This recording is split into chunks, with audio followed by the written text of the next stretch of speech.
What's up everyone? Welcome to the video.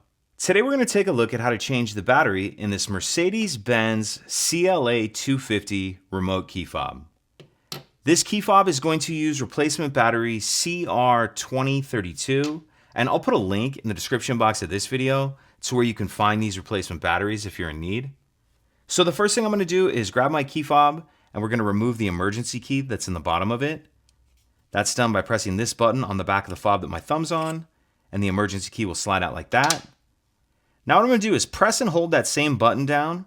Then I'm going to slide this back cover up just a little bit like that, and then it will come off. Now taking a look at our key fob, if we look off to the one side, we see there's this little tab right here, this little plastic tab. What I'm going to do is grab my key fob, and if you notice the key fits in there just like that. Then I'm going to use this to pull this little tray out, slide that tray like that. And this tray is what has the battery in it. Once we get the tray out, the battery will just pull off of there like that. We'll grab our new replacement battery, and you want to make sure that you're installing your new battery with the plus side down, positive side down on the tray like that. Then we'll go ahead and slide this back in. And the way that this goes in is you want your battery facing down, and you want that black plastic piece on the top of the tray. That's how you know it's going in the right way.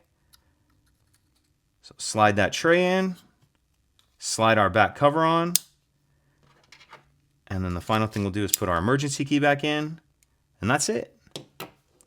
If you have any questions, please let me know. If you could take a second to like and subscribe, it helps us out, and I'd appreciate it. Thank you.